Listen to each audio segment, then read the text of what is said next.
The CARSON Effect by Richard Wilson. Originally published in the November 1964 issue of Worlds of Tomorrow magazine. Republished in one more magazine, the June 1965 issue of Urania. Then in one collection of the author's stories, Masters of Science Fiction, Richard Wilson, in 2018. And in two anthologies, the 10th Annual Year's Best SF in 1965 and an Italian one in 1968. Read by Darrell T. Smith II from my channel, Quasar Spectra. The CARSON Effect. Andrew Gray sat tensely at the national news desk of the New York Times, remembering the last time he had been asked to write an impossible story. That dilemma had arisen some years ago when he was briefly New York, and therefore North American, correspondent for an overseas wire service, European Press. A celebrated case at the time was that of Zeb Speed, a convicted killer who had spent a dozen years in the death house at Utah's state prison while he prepared appeal after appeal based on his careful research in the prison library. Finally, Speed's resources appeared to be exhausted, and the governor set the next day, a Friday, for Speed's execution. But Speed spent Thursday addressing last-ditch appeals to the Vatican, the White House, to every senator, and to each of the Supreme Court justices. There were now developments every hour. Many times, a new lead Andy Gray had just written was outdated before he was able to get it on the cable to his head office in Paris. It was while Gray was trying frantically to keep up with the story, swallowing aspirin and black coffee as he revised and retopped, that Paris sent him a service message requesting a forward-looking story under Friday's date. This request, tantamount to a demand, reached Gray at 6 p.m. his time. He was in New York covering the story from the machines of the American press services his office subscribed to, making an occasional long-distance telephone call and drawing on his knowledge of Utah's death house, seen a year ago when he had covered a riot at the prison. 6 p.m. New York time was midnight in much of Europe, of course, and time for the evening papers there to start thinking about scheduled events of the coming day, Friday. The European eveningers, like their American cousins, came out fairly early in the morning. It was only natural that, with the dawning of Friday in Europe, thought should be given to Zeb Speed's scheduled execution in Utah, a story spiced by the fact that Utah offered a condemned man his choice between the gallows and a firing squad. Zeb, his mind on the appeals he was flinging out desperately, hadn't yet thought it necessary to choose. The trouble was that midnight European time being 6 p.m., New York time was only 4 p.m., Utah time. This meant, obviously, that there were still 8 hours of Thursday remaining for Zeb Speed to use in such a way as to render potentially untrue a story Gray might write under a Friday dateline. Gray knew the kind of story Paris wanted, a simple, straightforward piece with "today" in the first sentence. It might read, Salt Lake City, February 4th, EP. Zeb Speed, his last appeal denied, was due to choose whether he would die today by the hangman's noose or by a squad of riflemen aiming at a tag pinned over his heart. Speed, part Indian convicted killer of 12, whose claim that his trial was unconstitutional, bolstered by appeals researched in the prison library. That was what European wanted.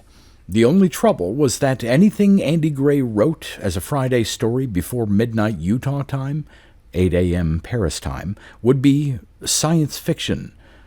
Not being a writer in that genre, therefore, he sent Euro a service message which read, Regret fast-breaking developments in Utah where at only 4 p.m. make tomorrow-dated story out of question.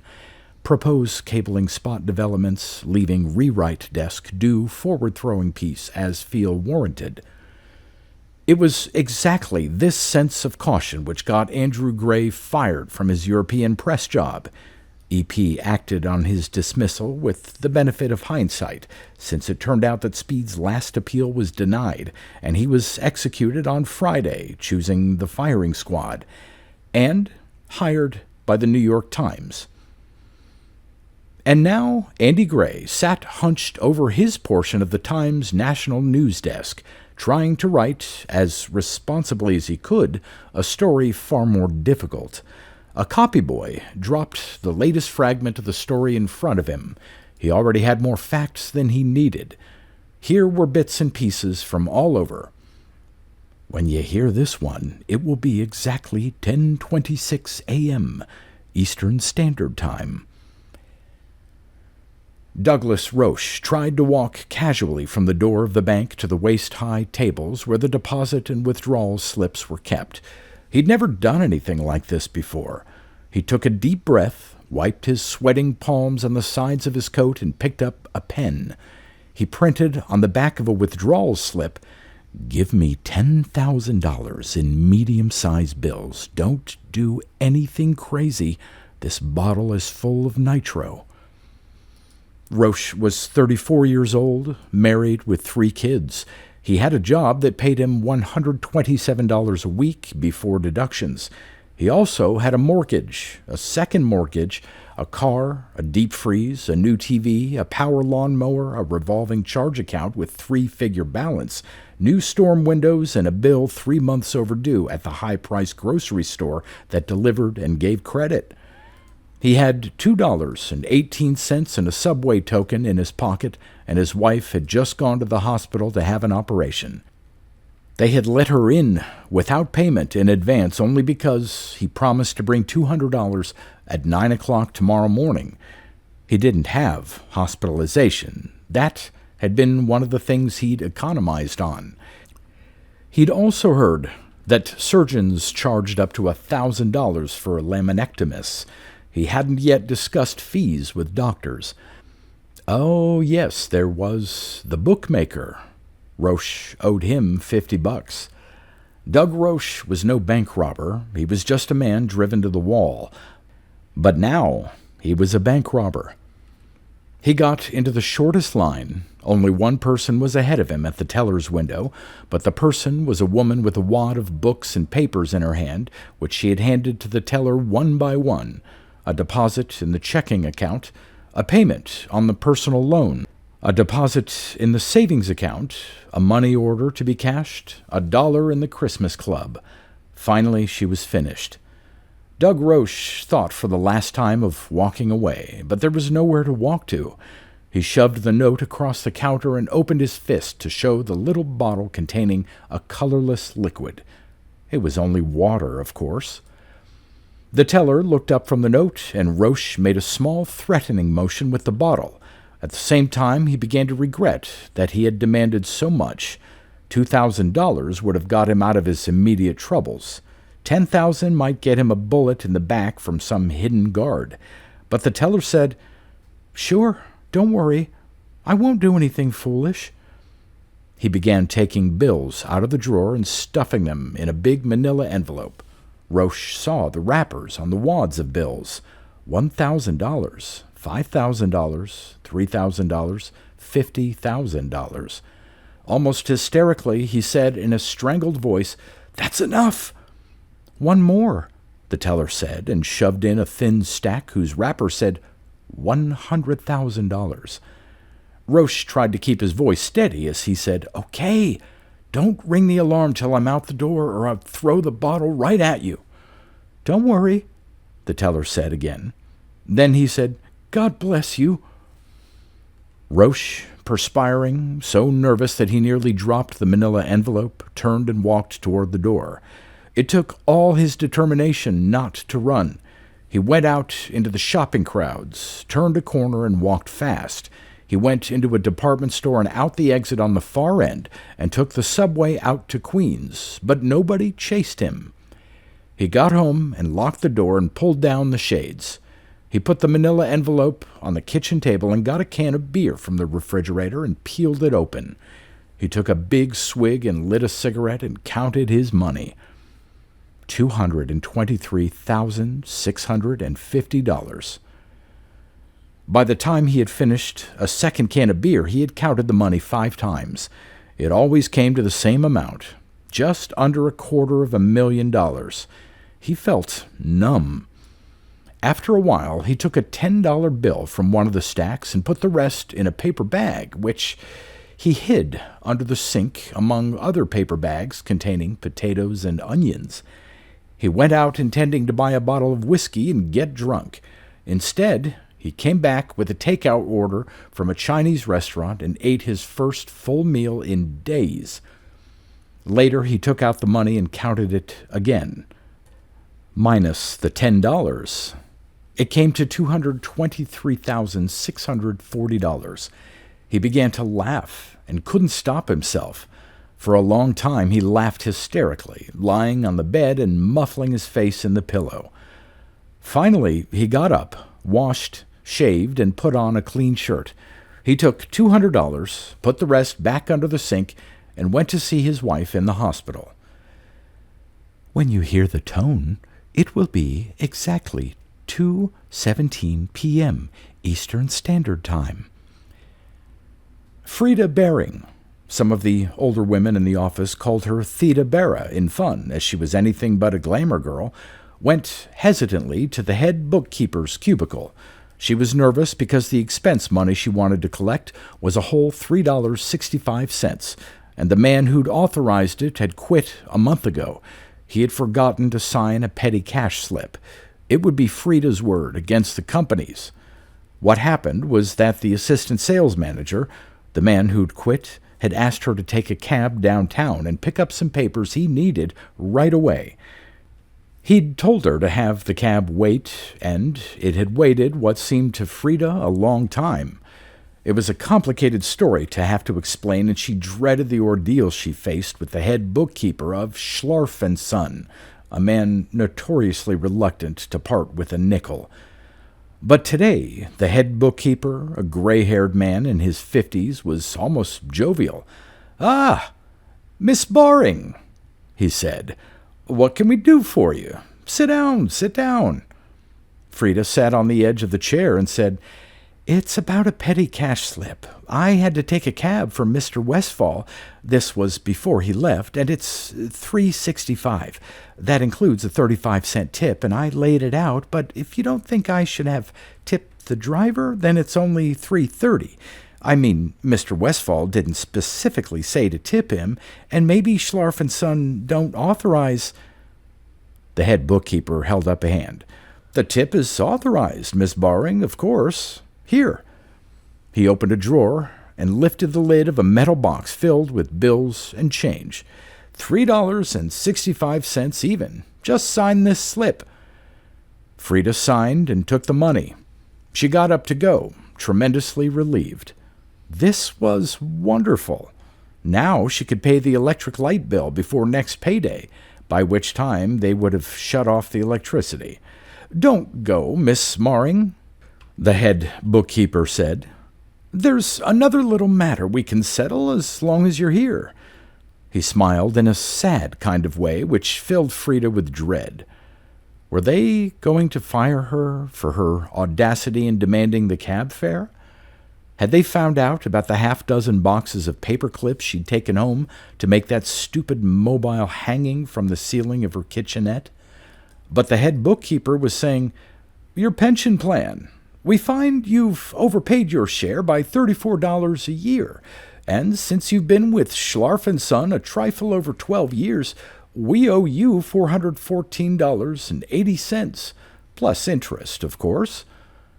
He began counting out the money in 20s and 10s. It made quite a pile on the desk. "I hope you don't mind taking it in cash, Miss Baring," he said. "You see, our check-writing machine has broken down." In a daze, Frida took the money and put it in her bag. "And now, Miss Baring, Mr. Schlarf has asked me if you'll show that you forgive him by taking the rest of the day off." Frida stammered. "But it's only 2:30. "To be sure, but Mr. Schlarf thought you might have some shopping to do.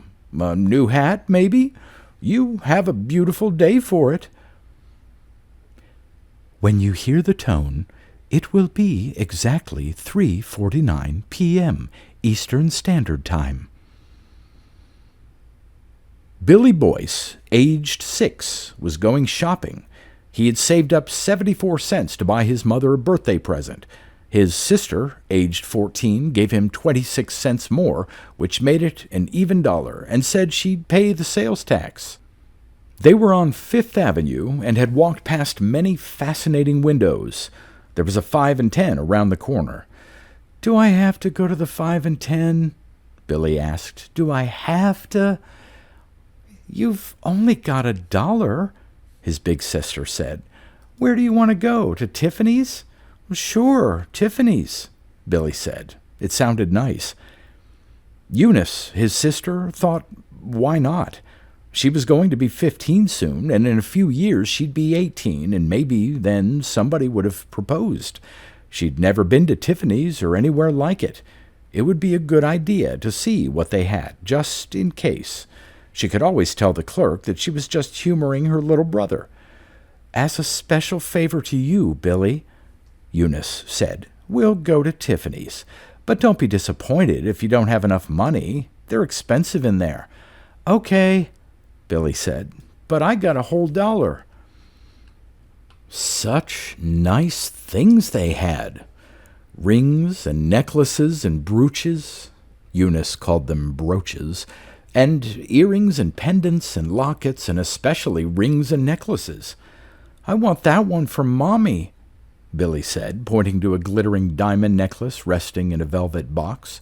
There was a discreet price tag, $6,760 plus FT. Eunice smiled at the clerk to show she was humoring her little brother. The clerk smiled back. "It is nice, isn't it?" he said. "We're having a special on that one today."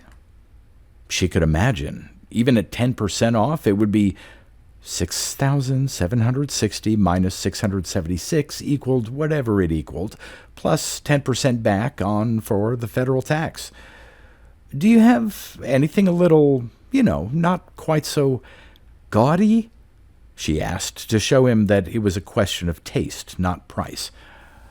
"That is, if I may say so, not gaudy," the clerk said. "And if the young man really wants it for his mother—" "I want it," Billy said. "I got a whole $1." The clerk smiled, and Eunice was mortified. "That's not quite enough," the clerk said. "You see, there's the 10% federal tax and the 4% sales tax. I am afraid this necklace comes to the $1.14. "But I only got $1, Billy said. Eunice was glaring at the clerk. "Perhaps," he said, "the young man would care to have us spread the payments over 3 months, say 40 cents down and 40 cents a month for the next 2 months. That would include the credit charge." "Don't kid him, mister," Eunice said. "He's just a little boy." She was so embarrassed. "Don't you have a nice sweater clasp or something?" "No, miss," the clerk said, smiling. "We have nothing like that in my section, and I'm anxious to make this sale. I'll tell you what I'll do. I'll pay the federal tax myself. That leaves it at $1.04. Do you have 4 cents you might lend him?"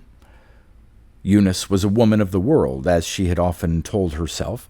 There are times when you must seize the opportunity or call the bluff. She took a nickel out of his pocketbook and put it on the counter. "There," she said. "Well, take it, Mr. Smarty-Pants. Give him your $1, Billy." Billy dutifully took the crumpled bill out of his pocket and put it on the counter. "Could you wrap it up nice?" he asked. "It will be the nicest package you ever took home, Billy," the clerk said. My mother's birthday's tomorrow, but we're giving her the presents tonight, Billy said. I'm glad to hear it, the clerk said. That's really the best way. When you hear the tone, it will be exactly 4:03 p.m. Eastern Standard Time. Orion Newcastle, who had fought hard for his party's top nomination and then, heartbreakingly, had seen it go to a much less capable man, hurried to the office of that man, now the President of the United States. Vice President Newcastle, who had not attended the secret National Security Council meeting that morning, had no idea what the urgent summons to him could mean. Orion Newcastle had missed other NSC meetings, sometimes by his own choice. After all, his role there was usually limited to telling a few stories to the early comers before the president arrived, and later replying, "Certainly, Mr. President," whenever the other man said, "Don't you agree, Orion?" Since the convention, he had always agreed. After all, there was the president's second term to be considered. Orion had no wish to be dumped, as Roosevelt had dumped Henry Wallace for Harry Truman. Orion sincerely hoped he bore no ill will toward the president. It certainly was his devout wish that the president should live to complete 2 full terms. But no one could read the future, and man was mortal, as had been confirmed several times in Newcastle's own lifetime. Thus it was wise not to jeopardize one's position by thought or deed. And the Honorable Orion Newcastle, Vice President of the United States, walked a little faster toward the president's office. When he got there, he found not only the president, but the Secretary of State, the Chief Justice, the Speaker of the House, the top leadership of both parties in Congress, the diplomatic correspondents of the Washington newspapers, and the chief Washington correspondents of the nation's other leading papers and of the world's press services. Orion knew all these men by their first names. They had drunk each other's liquor and told each other bawdy stories. 1 or 2 of them, he knew, were responsible for spreading the so-called Orion stories, which had become a national fad, and which held him up to ridicule because of the Down East accident, which he had never lost. But all of them, it seemed to him, were now looking at him with new, and in some cases unprecedented, respect. He could not imagine what was in their minds. So he said, grinning and broadening his accent slightly, "Well, Mr. President and gentlemen, Mr. President and other gentlemen, I should say, what solemn occasion is this?" But none of them laughed at his quip. The others looked to the president, who said finally, after gazing out the window and then at each of them in turn, "Gentlemen, in accordance with the provisions of the Constitution of the United States of America, I am resigning in favor of the Vice President." Although he must have hinted at this in some way before Orion came in, there was a murmur of dissent, which the president stilled by holding up his hand. "It's all been decided, gentlemen. I have drawn up the necessary papers, which I now sign." He scratched his name quickly, several times. "They require only the signatures of some of you to make them official and binding. Then, in your presence, Mr. Newcastle will be sworn by the Chief Justice as the next President of the United States." "But why, sir?" the Secretary of State asked. "What possible reason can you have?" "One of the very best," the President said with a wry smile. "The reason is simply that I have learned, gentlemen, on the highest authority, that I have only a few more hours to live." And within the quarter hour, the shocked assemblage had signed their names and watched Orion Newcastle, whom 2 or 3 of them considered to be nothing more than an aging buffoon, be sworn in as President of the United States. When you hear the tone, it will be exactly 7:10 p.m. Eastern Standard Time. Andrew Gray wasn't the only newsman trying to write the impossible story, of course. Fully 15 others in the huge newsroom were assigned to various angles, but his was to be the main story, the one which would appear in the right-hand column of page 1 under the 8-column 3-bank headline. The final editions of the evening papers had already had a bash at it. To them, it was a straightforward, if hopeless, story to be told. Perhaps the Post told it more simply than its rivals, with the one-word headline, Doomsday. Actually, it was the penultimate day, the day before doom. This was what the president had been leading up to when he said shortly after 4 p.m. that he had only a few more hours to live. What he meant, and what he said a few minutes later, was that everybody was going to die. The end was due at midnight Eastern Standard Time, 9 p.m. Pacific Standard Time, 5 a.m. the next day London time, 6 a.m. Paris time, 7 a.m. Mecca time, 8 a.m. Moscow time, and so on around the poor, doomed world. The president had known for some weeks that the end was approaching, so had the State Department, and abroad, 10 Downing Street, the Quai d'Orsay, the Vatican, and the Kremlin. Computers in all the capitals had been working at top speed, 24 hours a day, looking for a flaw, a way out, anything. The computers, communist, neutral, and Western, agreed there was no way out. There was nothing Earth could do to save itself. Had it been a meteor, this extraterrestrial menace, something might have been done.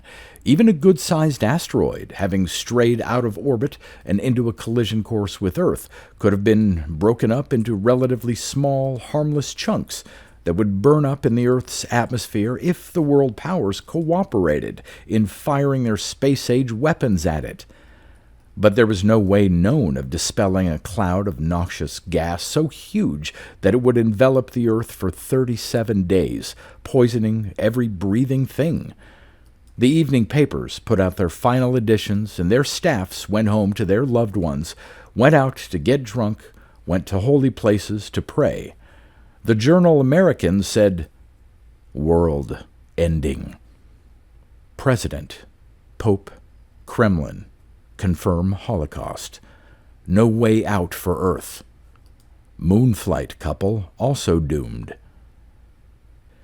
The World Telegram revealed the reasons behind the president's resignation in favor of Orion Newcastle.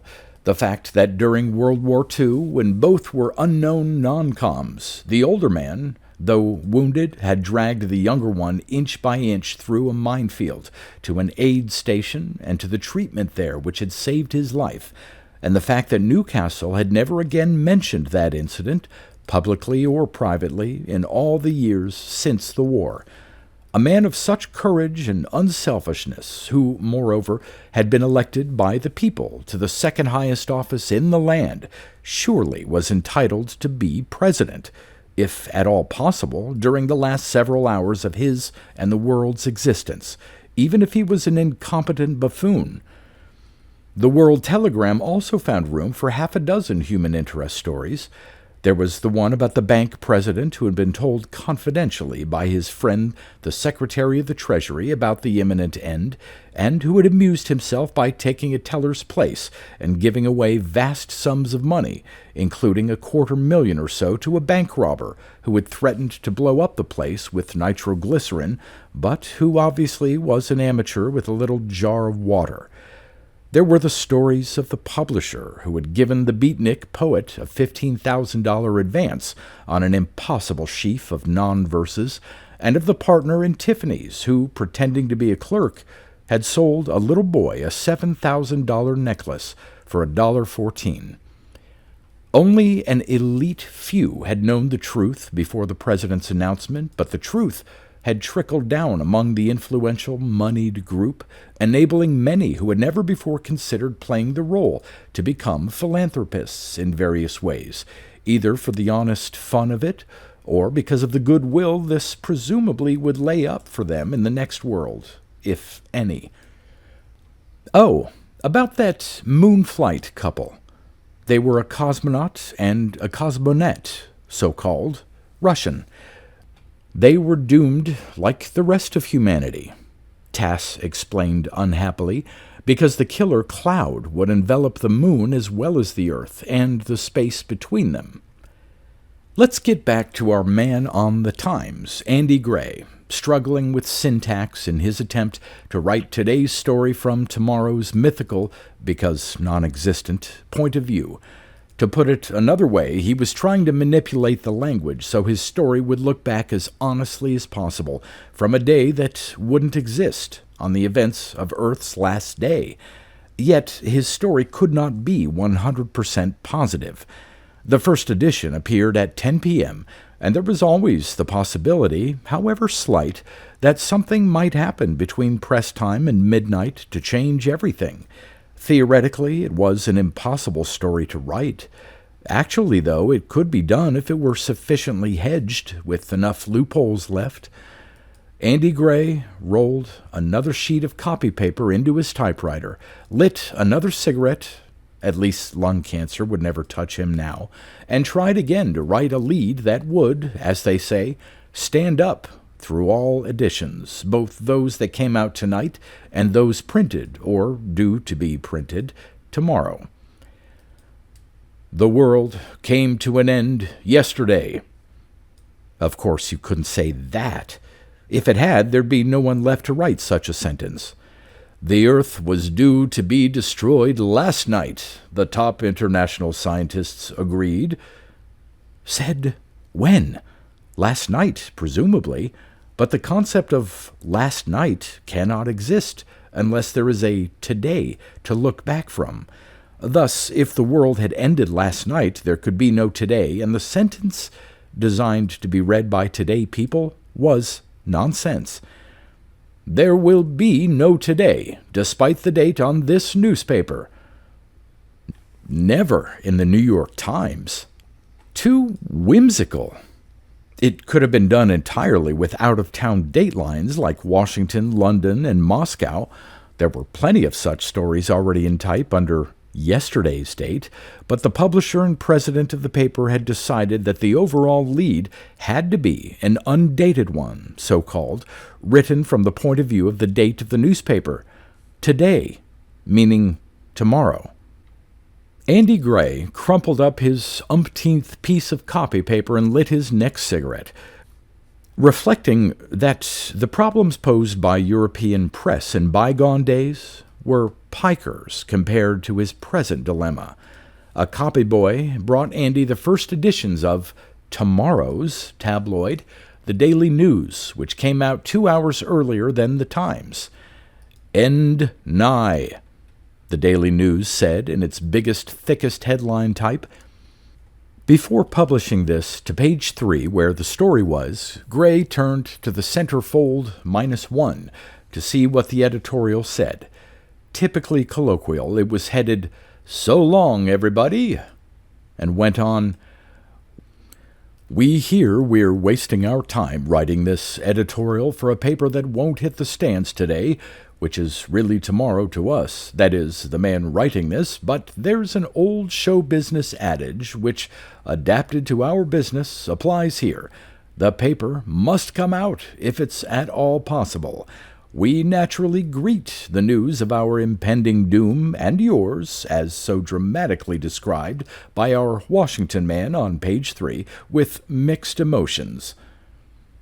Gray envied the news its easy, colloquial approach to doomsday.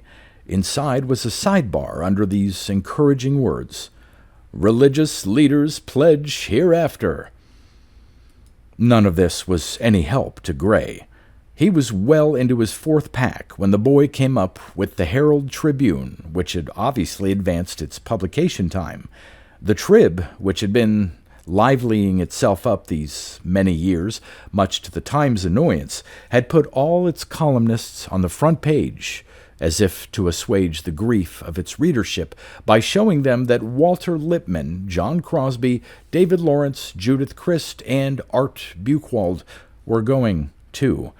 Each had something wise, funny, wry, or profound to say about the putative end of the world. Donald I. Rogers, the financial editor, was not on the front page, but his comment was summarized there in the Topic A column. He said, in part, "If these words are read today, I predict the biggest, best, bullest day Wall Street has ever had." Exclamation points are his. The Trib's headline, all-encompassing in its simplicity, said, "No tomorrow?" That question mark after the word which so magnificently ignored the petty journalistic fetish of yesterday, today, tomorrow, by transmuting itself into its metaphorical sense, meaning loosely the future, was the despair of every other newspaper editor in New York and, eventually, the world. Because, of course, the world did not end. There had been a mistake by the computers, which had been operating on old data, fed to them by old programmers who had got their stuff from old scientists. Had it been 1900, when the noxious cloud touched Earth, or even 1930, mankind, not to speak of animal kind, bird kind, fish kind, and insect kind, would have perished instanter. But in the years between, Earthmen had contaminated their atmosphere with radiation, automobile exhaust, DDT, and other anti-insect sprays, smokestack exhaust, cigarette, cigar, and pipe smoke, autumn weed smoke from the proliferating suburbs, and multifarious miscellaneous contaminants. It was this unwholesome combination, called by some the Rachel Carson effect, which saved Earth. The whole schmozzle, as Buchwald later called it, was far more poisonous than the petty little toxic cloud menace alleged to have been threatening the planet. What had happened was that humanity, little by little over the decades, had built up immunities to the various poisons it was forced to live with and ingest. The cumulative immunity was a fantastically powerful one, which it would have taken a real hoop-dinger of a menace, as Earl Wilson was to put it, to outdo. Thus, Earth lived, as recorded in an Associated Press flash sent by who knows what group of dedicated newsmen at 12:01 a.m. EST. It said simply, "Flash, Earth lives." And there were an awful lot of bells ringing on the teletype machines. UPI was only about a half-minute behind with its own realization that another day had begun. Consternation reigned, of course. There was a bull market, as the Trib's Don Rogers predicted. There was also a lot of panic in high places as the bosses who had given it away went crazy trying to get it back, and an awful lot of people, from President Orion Newcastle to little Billy Boyce, weren't giving up a thing.